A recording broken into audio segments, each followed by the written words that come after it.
to have one parent dead and the other accused of the killing is just a nightmare scenario. No, it is a truly unbelievable story. We are going to see where this leads. Former New York City Detective David Sarney, it is wonderful having you on the show. Appreciate the visit. Thanks a million, and take care. That wraps things up for On the Case, brought to you by Law and Crime. Make sure to follow us on YouTube and Spotify, plus check us out on Peacock. I am Chris Stewart. Catch you on the next one. There is a dark turn in the stunning saga of an ex-preacher and reality TV singer who is facing charges for slaying his spouse. Your Honor, my sole priority is raising my little girls. I promise I am not going anywhere. Tears streamed down his face in the courtroom shortly after he begged for help on a recorded line that investigators believe was staged.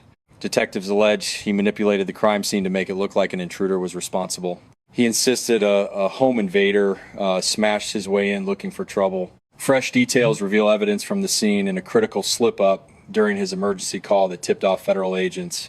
You are watching coverage by Law and Crime. I'm your host, Chris Stewart. Quick shout out to our audience. This broadcast is possible thanks to our sponsor, Morgan & Morgan. Just as we dominate the true crime space online, our partners stand as the biggest injury firm in the nation. They have spent over 35 years standing up for everyday citizens.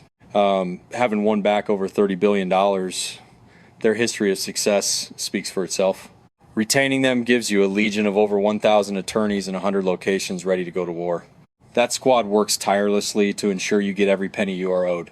Representation varies wildly, choose poorly, and you might lose the fight before the first round. If you get hurt, look them up since you pay absolutely nothing unless they win your case. Visit forthepeople.com, tap the link below, or snap a photo of the code on your monitor. We have plenty to cover, including exclusive reaction from Ashley's relatives following Caleb's booking. The community was completely blindsided when handcuffs were slapped on him. However, the victim's kin stated they trust the charges were filed after a thorough investigation. God help me. Please help. My babies are right here in the house. That clip comes from the emergency tape released by officials in Ohio. It was recorded at 2:30 in the morning on February 16th, featuring Caleb's frantic voice. Here is the version of events he wanted everyone to believe. He spun a tale about a midnight intruder murdering his spouse and fleeing while the children slept nearby. Yet, we are uncovering details contradicting that narrative based on the initial crime scene survey. Evidence suggests the trigger was pulled by the grieving husband, not some phantom burglar. The man who once publicly adored his partner is now the prime suspect in her homicide. Years ago, specifically 2013, he competed for stardom on American Idol. I mentioned his television appearance not for fame, but because of a specific comment he made on air. He told the cameras that he cherished his beautiful wife above all else. Hearing those words makes the murder charge baffling, yet authorities are confident in their case. Court papers filed after his arraignment revealed the dispatch report regarding 2 head wounds. That was the alert sent to officers rushing to the couple's residence. The incident occurred in the dead of night on a Monday in a peaceful Ohio town. Located just north of Dayton, the family occupied a lovely suburban house on a dead-end street. Violence like this is virtually unheard of in that neighborhood. Officers stated Caleb greeted them at the door and permitted them to examine the property. At 37, she was a devoted mother of 2 who seemingly had a perfect marriage. The couple was deeply religious, and she balanced teaching with coaching, volleyball, and volunteering. She was the sort of woman who was universally liked by everyone she met. While she dedicated her life to service, investigators were walking into a grim scene. They entered the main bedroom and discovered the victim with a fatal gunshot wound. She was resting on the mattress near 2 spent bullet casings found on the carpet. Caleb had told the operator the killer used the garage, prompting the dispatcher to calm him down. When asked if the intruder was visible, he claimed the garage entry was left open. Get here fast, please. Oh God, oh God, oh God. My little girls are home. My daughter is inside. Listen to Caleb closely, and you'll notice he shares precise details regarding where he thinks the intruder got in and exactly how many rounds the guy fired. Later on, we will dig deeper into his comments about the couple's kids and see how those remarks might play a huge role as the investigation unfolds. Looking at the official law enforcement report regarding what they uncovered at the Flynn house, officers noted a side entrance facing north was left wide open. Detectives observed a massive fridge blocking that path, meaning someone would have needed to shove it out of the way just to get inside. Early on, authorities claimed there was evidence someone broke into the property, though they haven't released any further details on what that looked like. Right after Ashley was killed, however, the chief of police in Tip City suggested she had likely been targeted during a robbery that went wrong. That is exactly how he phrased it. Something that really grabs my attention in Caleb's 911 recording is the incredible level of precision in his story. He provides exact numbers, particularly when describing exactly how many times the weapon was fired. All right, try to breathe slowly for a second. Help is rushing your way right now. Tell me, is the entryway currently standing open? Yeah, it is. Yes, it's open. All right. What's my next move? Help me. What do I do? Is she getting any air? I don't think she is. Listen, if you can handle it, grab a piece of fabric and place it gently over where she was shot. Got it. Will a towel work? Exactly. Use a towel. However, make sure you don't push down hard on the injury. Simply lay it over the bleeding area. All right. Got it. Oh, God. Oh, God. Jesus. Sir, I need you to inhale slowly and calm down. Right. All right. I'm trying. Grab the towel and cover the injury, but remember, do not press down on it. Understood? Responders are driving as fast as possible. All right. I put it over her head. Okay. Per the preliminary police file, the garage contained 2 cars, and officers noted the center storage compartment in one was left unlatched. Investigators could reportedly see this through the window. That spot is exactly where Caleb claimed he stored his pistol. Right now, we don't know for sure if detectives have actually recovered the gun used in the killing. Our copy of the file is vague on that point. However, the paperwork does mention the couple's 2 kids. Both daughters are in grade school, and amazingly, they didn't wake up during the whole ordeal. What about the kids? Are they safe? Did you go see if they're all right? I haven't looked yet. All right. Could you please go make sure the children are fine? Cops just arrived. They're here. Understood. Will you go check on the kids now? Hang on. The squad car drove past. They kept going. They missed the house. All right. I need you to go check on the kids for me. Okay. Okay. They are fast asleep. They are asleep. Good. Are their chests moving? Do you see any injuries on their bodies? No. None. Wait. Police are in the driveway. Officer, over here. Hey, the officer is here. All right. Listen to me. Go unlock the entrance so he can reach your wife. Understood? He's sprinting up. He's headed my way. Officer, please hurry. Say again. I'm not sure. The squad car door was left open. I'm the husband. No, I really don't think so. All right. Hello, ma'am. Ma'am, are you still on the line with me? It's wide open. Plus, there's another entrance to the far right. That one is unlocked too. Oh, Jesus. She's in the bedroom. I'm on with 911. Yeah. No. Oh, God. Oh, God. Oh, God. Oh, God. That marks the moment Caleb disconnects, but before he does, you can hear him holding the mobile and shouting details to the responders as they rush onto the property. Regarding the operator, it's important to note that he seems to be struggling significantly with hearing what's being said. It also stands out to me that he mistakenly refers to Caleb as ma'am during the conversation. His persistent questioning actually gives us a rare glimpse into his mindset and version of events regarding this situation. Listen closely and you will catch him mentioning that the house was completely unlocked. He explicitly tells the officers that all points of entry were accessible. It remains fuzzy exactly where he stood when the intruder allegedly entered, or how he traced their path from the garage to the bedroom where his wife lay. It begs the question of whether his narrative involves a confrontation, or if this stranger supposedly walked right in and executed a sleeping woman. According to official releases, the suspect's account pins the entry point specifically at the garage. They supposedly entered the open bay, moved a fridge, accessed a vehicle, and retrieved a firearm from inside the console.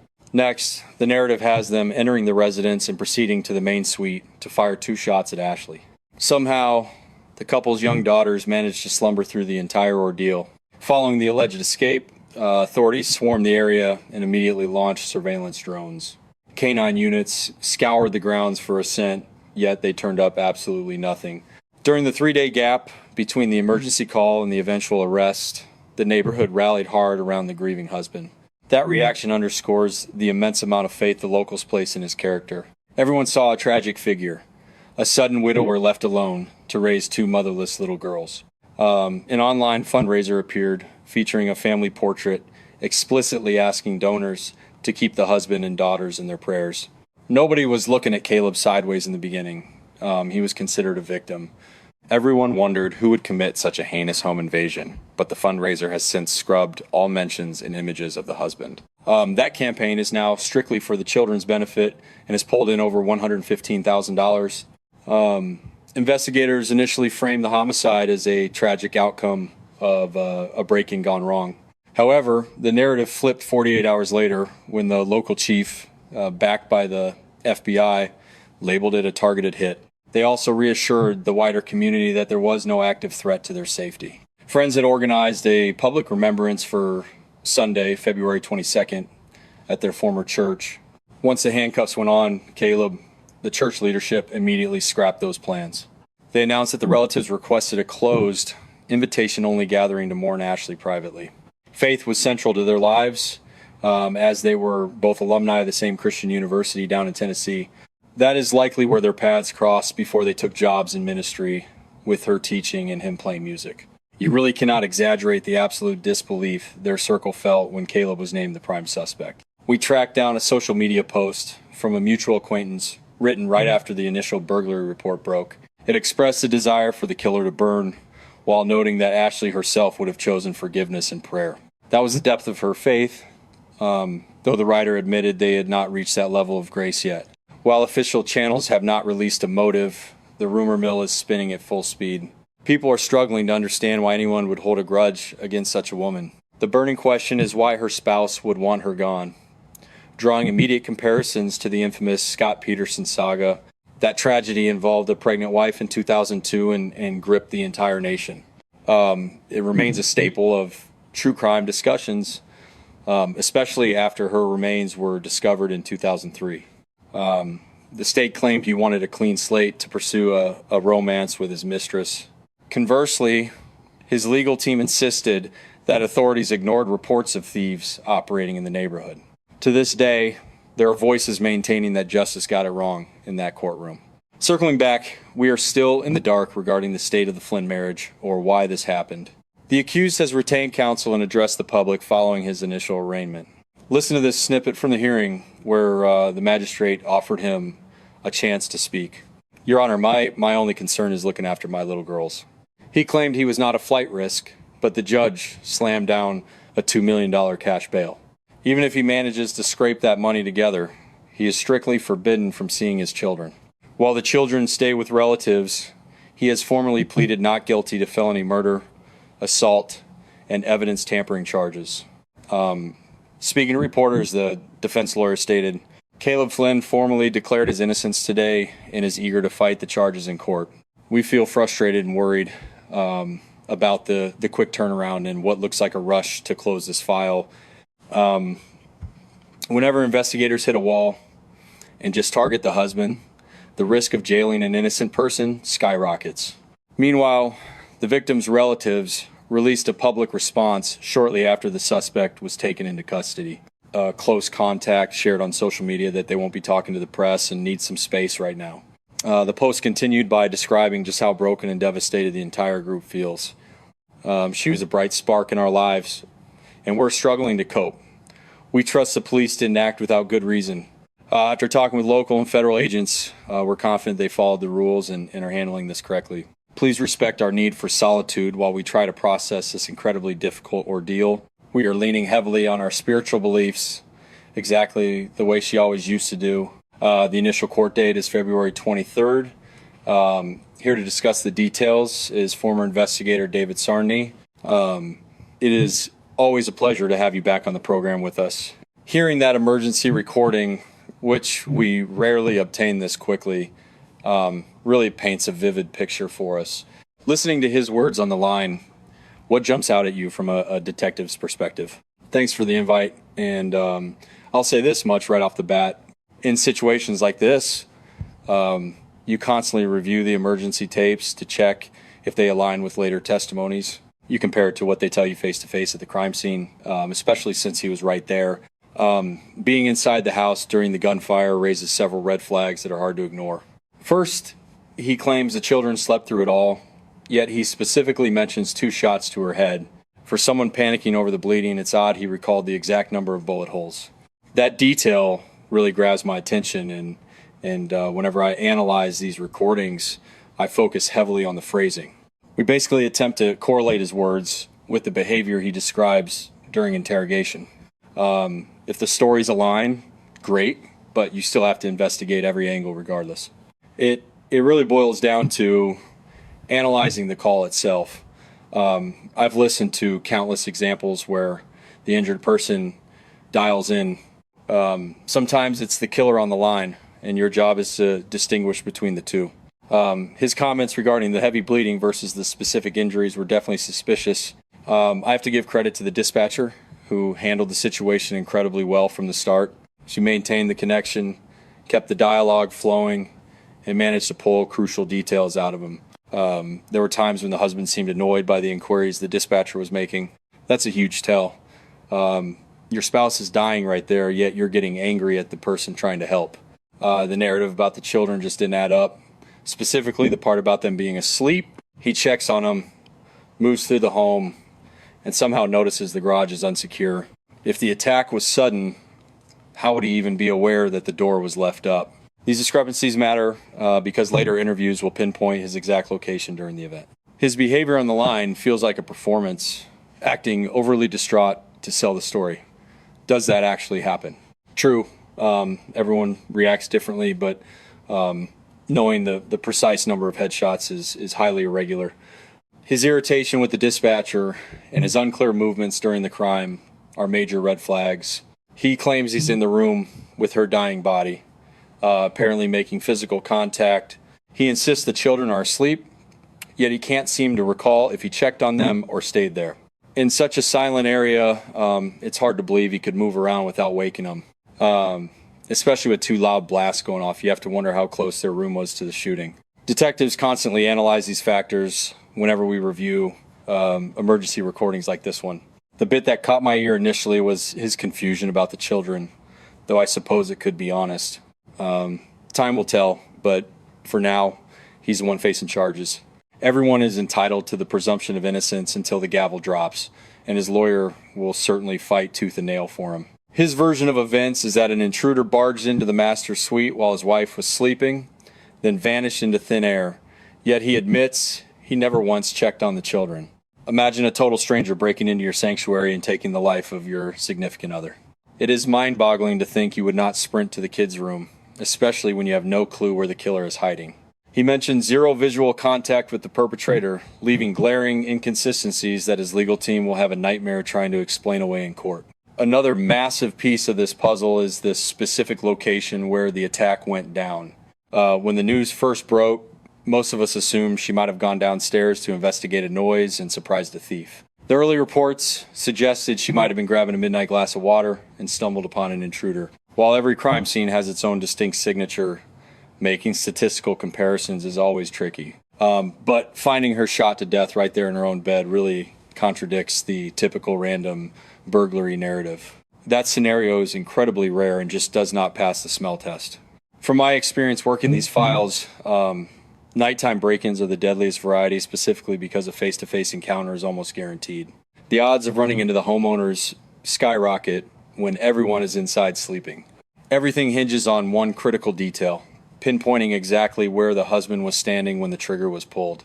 How could he possibly know the garage door was wide open unless he had been in that vicinity? Adrenaline makes people act irrationally during a crisis, but as investigators, we follow the evidence wherever it leads until the theory changes. Law enforcement arrives on the scene expecting to handle a homicide investigation. You immediately start the standard protocol, which involves pulling the emergency dispatch recordings. Detectives will sweep the neighborhood for any other distress calls and scour the area for security camera footage. Canvassing the block is crucial because in such a serene community, the sound of double gunfire would definitely wake the neighbors. The attack looks personal since only the wife took bullets while the husband remained unharmed inside the residence. If he had been lying next to her it defies logic that he did not instantly react or rush to protect the children. We are seeing a mountain of suspicious indicators, and just like people stage crime scenes, they often perform for the 911 operator too. That is exactly why we analyze those recordings with a fine-tooth comb. You play back the tape and your gut immediately screams that something is off. Investigators will keep grilling him to construct a solid timeline of his exact movements during the incident. Our job is to initially accept the statement at face value until the physical evidence forces us to pivot in a new direction. You begin by treating him as a grieving husband who has just lost his wife in a horrific tragedy. You let him talk, but then you compare his story to the emergency call and realize the details simply do not match up. We also look at the logistics of that distress signal, specifically whether he used a landline or a mobile device. Determining if he called from his personal cell is a major factor in the forensic analysis. We have to sit him down and navigate through the heavy emotional barrier first. You cannot get a coherent statement until the subject settles down, regardless of whether those tears are genuine or fake. I am curious about how the dynamic played out once they got him into the interrogation box. Did he eventually compose himself enough to answer questions, or did the audio from the dispatch call contradict his demeanor? It is never just a single investigator reviewing those tapes. The whole squad listens in because every pair of ears picks up on subtle nuances that others might miss. That is when the team realizes the math does not work, especially regarding his specific knowledge of the 2 bullet wounds. An average civilian should not be able to instantly identify that a victim was struck exactly 2 times. Amidst all that blood and gore, it is highly suspicious to report a precise number of entry wounds to the operator. Screaming that she has been shot specifically twice in the head indicates a level of awareness that raises immediate questions. Absolutely. It is a gruesome subject to broach, but identifying head trauma with that degree of accuracy is telling. You would only know that detail if you were standing right there watching it happen, yet he never claimed to be an eyewitness during the call. The detail that really trips me up is how he could possibly count the gunshots without being the one holding the weapon. Yeah, that is the kicker. Did you actually hear the shots? That is the very first question I would be asking. And look, it is not about accusing anyone. We start from the beginning. Tell me exactly what you saw. Tell me precisely what you heard. Where were you standing in the house when it all went down? Where were the children located? I need you to tell me everything you know. What items inside the house are missing? Is anything gone from the property? What is usually sitting right there? What is out of place? This is the critical part. You have to consider the shell casings that were likely left at the scene. You have the individual, and the victim was shot twice. Were those casings found nearby? Where were they in relation to the body or the actual spot where the shooting took place? If the victim was shot in the head, the bullet trajectory could go just about anywhere with those types of rounds. Here is the issue. If those rounds are missing and you cannot find the spent casings, you have to ask yourself why. Why are they gone? And if that is the scenario we are discussing, it means either a revolver was used or someone deliberately picked up the brass. So I really do not know. We do not have the specifics on the crime scene yet, but those are the immediate details we analyze.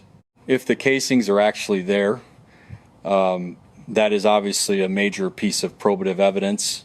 You are going to determine the caliber. You will identify the specific round used. And there are aspects that people often overlook. There are elements within trace evidence, specifically fingerprints, that can be recovered.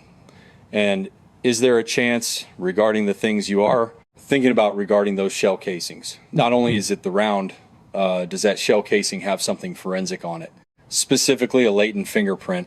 And I know that he signed off according to the court documents released by the police. He was extremely cooperative about letting officers into the residence. He signed the consent form for the search. I also believe he provided fingerprints and DNA samples. Gunshot residue on the hands, is that still a viable test? Like if the police swab your hands and you had fired, 2 shots, which is what he is accused of doing, is that something that would definitely appear if police checked your hands unless you scrubbed them immediately after? That is certainly a possibility too. And again, I have no idea how that interrogation actually went down. Did he take time to clean himself up afterward? The discrepancy would be between the 911 call And that is why it is crucial to cross-reference any other reports in the neighborhood around the time of the shooting, because a neighbor might have heard it. So, does the timeline align with when he is calling 911 regarding the immediacy of the event? Gunshot residue is a possibility. I just do not know if they actually performed that specific test. He is being cooperative, and honestly, I would be cooperative too if I were caught in the middle of a situation like he is. Again, he is only being accused at this point. There is no smoking gun right now, but there is enough to establish probable cause, implying they had sufficient actionable intelligence, both from a forensic standpoint and potentially through his mobile device, because those factors definitely come into play. Cell phone records, were there any calls made or text messages sent right before this incident occurred? Because if he claims he was sound asleep, but we see outgoing text 15 minutes prior or 5 minutes prior, obviously there is a major contradiction. When you listen to the 911 recording, I notice in the comments section that many people are saying this dispatcher sounds like they have hearing problems, because he keeps asking the same exact question over and over again. I mean, is that a strategic move where he maybe does not know if the caller is the perpetrator, but this dispatcher kept drilling questions to the point where it sounded frustrating, not just for Caleb Flynn, but for us listening? You really do seem to gain a lot more insight into the plot. However, since he keeps grinding on the exact same inquiries repeatedly in certain instances, definitely, when you discuss 911 operators, people often get annoyed because they can sound very detached and unfeeling. They are focused on gathering data to relay to the dispatch units, because the call taker does not necessarily speak directly to the responding officers. They are typing that info into a system for dispatch to handle. So they might ask the same thing multiple times. Does it seem repetitive and annoying? Maybe, but it serves a purpose. And we have also seen cases where 911 operators actually cracked investigations open by the questions they asked, eliciting slips from a caller who might be involved in the crime. We have absolutely seen that happen before in prior incidents, where the perpetrator posing as a victim is on the line and the operator keeps him talking for a long time. And that is really the bottom line. Their job is to extract information for the police. They're also there to provide comfort and guidance to the caller during a true emergency, especially involving gunfire or trauma. They provide essential first aid instructions because people are in shock. They are not thinking clearly. They are completely outside the rational circle of the event. Basically, they're pitching in however they can to maybe educate and inform folks, and on top of that, pass along tips whenever they speak to these people, because we need to gather every single bit of intel. And when you look at the statement his lawyer released to the press after the not guilty plea, it really echoes the Scott Peterson defense strategy, claiming they didn't take enough time. You focus solely on the spouse, but there were reports of break-ins right in that area. And the big criticism of the Peterson investigation was always that they didn't dig deep enough into the burglars. In this specific instance, the attorney is arguing that it's the classic scenario where everyone instantly suspects the husband. They're saying this was a total rush to judgment and detectives failed to look anywhere else. Generally speaking, what would actually count as a rush to judgment in a situation like this? How do you define that from a seasoned investigator's perspective? What kind of timeline should the public expect to prove that due diligence was done, ensuring it wasn't just tunnel vision on him, but that all avenues were explored? It really hinges entirely on the specific facts of the case, since every incident stands on its own. Every piece of evidence is unique too. So if you're expecting it wrapped up in 47 minutes without commercials, that just doesn't happen. It could take a day, maybe 2 or 3, until there's enough forensic evidence to establish probable cause. And when I use the term probable cause, it means it is more likely than not that he was the one involved in his wife's murder. We aren't doing this alone, and I assume they've conferred with the prosecution, who believes they have the goods, to show they have enough evidence, not just to slap cuffs on him, but to actually secure a conviction. This isn't happening in a vacuum, where we just guess it's him. I always go back to that famous line from a movie everyone knows. It is not what you think, it is what you can prove. Clearly, what they hold right now is sufficient proof to demonstrate that this individual, Caleb, was involved in killing his wife. It doesn't stem from a hunch. Here are the facts backing that up, whether it's point A, B, C, or D. Mr. Prosecutor, what's your take? We believe we have enough, and we are ready to take this all the way to trial if we have to. Meanwhile, the defense is going to do their job, and they have every right to challenge every single charge leveled against him. This is strictly a probable cause arrest. He hasn't been convicted yet. He is just currently in custody. That is the cornerstone of the American criminal justice system. You are presumed innocent until a court finds you guilty. But there was enough here. Whether it's phone logs, forensic data, or trace evidence, his own statements play a huge part, though we don't know what he was actually saying to the detectives inside that interrogation room while he was talking. Were his claims debunked by physical evidence? And did the bullet trajectory match the story he told witnesses? Does the ballistics report line up with how her body was positioned in the bed? There are so many factors at play here. It all boils down to whether the police have the goods. Yes, he's arrested, and naturally the defense will fight back. But the reality remains that a certain level of criminality has been formally alleged. Yeah, and we'll have to watch how this moves forward, because he is definitely going to contest these charges. You have to wonder how watertight the case is for law enforcement and prosecutors, but it certainly seems significant. Listening to that 911 call, you can totally understand why cops zeroed in on him and wanted to grill him further, as is standard. We are just going to have to see how it all plays out. It is just tragic. I mean, ultimately you have two elementary school-age girls left without a mom while their dad sits in jail. And if he really is the one who did it, honestly, it's just hard to even find the words for that. These are the nightmares you never want to witness, and I don't know what was going on between those two. We don't know if it's actually going to be proven beyond a reasonable doubt in the end. But the bottom line is, if he is accused and he actually did this, the destruction he caused is irreparable. There are other ways to handle conflict. This woman was the absolute salt of the earth. Everybody adored her. She was just that kind of human being. We are in the dark about their relationship dynamics, but that will surface, because an arrest doesn't mean the investigation stops. There is going to be a lot more work done to gather evidence, ensuring they can prove beyond a reasonable doubt that he did it. It is a heinous act, and my heart breaks for the family, and especially the kids, because this isn't how life should look.